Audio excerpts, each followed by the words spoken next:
Well, mid day মিলে ডিমের বিষয়টা এত বেশি পলিটিক্যাল হয়ে গেছে, ভেবেছিলাম আমি কোনো কমেন্ট করবো না, বাট আলটিমেটলি করতেই হলো।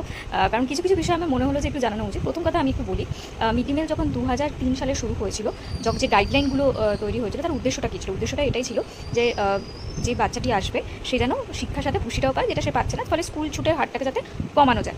এবার আমাদের একটা জিনিস বুঝতে হবে, যে বাচ্চাটি আছে সে তার গঠনমূলক স্টেজে রয়েছে, ঠিক? তো সেই সময় তার সব রকমের পুষ্টিটা প্রয়োজন। একটা জিনিস আমরা বুঝে নিই, আমরা উই আর হিউম্যান বিংস, আমাদের মানুষরা আমরা অমনিভোরাস।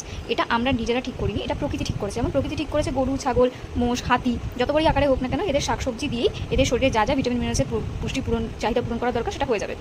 একইভাবে বাঘ, সিংহ, কুকুর, বিড়াল এদের মাছ মাংস থেকেই পূরণ হবে। কিন্তু আমাদের মানুষের মধ্যে এমন একটা গুণ রয়েছে, আমাদের সব রকম খাদ্যেরই প্রয়োজন। যদি আমাদের আমিষ খাদ্যের প্রয়োজন না থাকতো, তাহলে শরীরে ভিটামিন B12 এবং কিছু অ্যামাইনো অ্যাসিড আছে, আমি টেকনিক্যালি সাউন্ড হওয়ার জন্য বা টেকনিক্যালি এটাকে ডিফিকাল্ট বানানোর জন্য নামগুলো নিচ্ছি না, সেগুলো আমাদের আমিষ খাবার থেকে আসে, যেগুলো আমাদের গঠনমূলক স্টেজে যখন শরীর তৈরি হচ্ছে তখন খুব বেশি করে দরকার।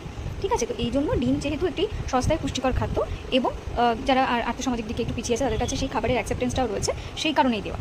এইবার ঘটনাটা চক্রের বিষয়টা দাঁড়াচ্ছে যখন আমি অ্যাডাল্ট হয়ে যাচ্ছি, যখনই প্রাপ্তবয়স্ক হয়েছে, তখন এটা আমার চয়েস। কারণ মানুষ তো পশু প্রাণীদের মতন অসহায় না, আমাদের একটা বিবেক বুদ্ধি বলেছে। তো আমার যদি রক্ত না ভালো লাগে, আমার যদি আমিষ খাবার না ভালো লাগে, আমি তাহলে নিজের শরীরের চাহিদা মতন আমি নিরামিষ খাবার খেতে পারি, এবং যদি আমার কিছু অভাব ঘটে এই পার্টিকুলার যেগুলো আমিষ খাবার থেকে যে ভিটামিন মিনারেলগুলো আসছে, তো সেটার জন্য আমি সাপ্লিমেন্ট নিতে পারি। যেটা হয়তো এখন বিরাট কোহলি, অনুষ্কার লাইফস্টাইল, তারা ভিগান নিয়ে লোকে অনেক কথা বলছে। তবে সত্যি কথা বলতে তারা যে সাপ্লিমেন্টগুলো নেন, তাদের যা মাসিক খরচ খাদ্যের, সেটা অনেকের পক্ষে অ্যাফোর্ড করা সম্ভব, এবং ইনফ্যাক্ট আমার পক্ষেও নয়।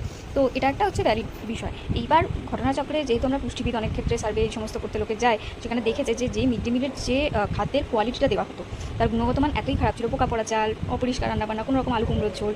সেইখান থেকে দেখতে গেলে ইসকন একটি ভালো সংস্থা, একটি ব্র্যান্ড, যারা একদম হাইজেনিক মতে ভালোভাবে পুষ্টিকর খাবার হয়তো দিয়ে থাকে, এবং সেটা নিরামিষ খাদ্য।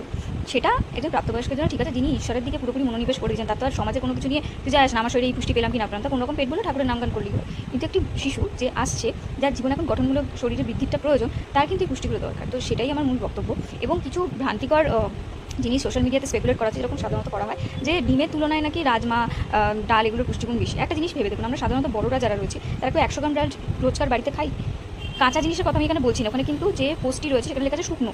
এবার কাঁচা জিনিস তো খাবো না, রান্না করলে তো সামান্য প্রোটিন ডিনার হবে, এটা স্বাভাবিক।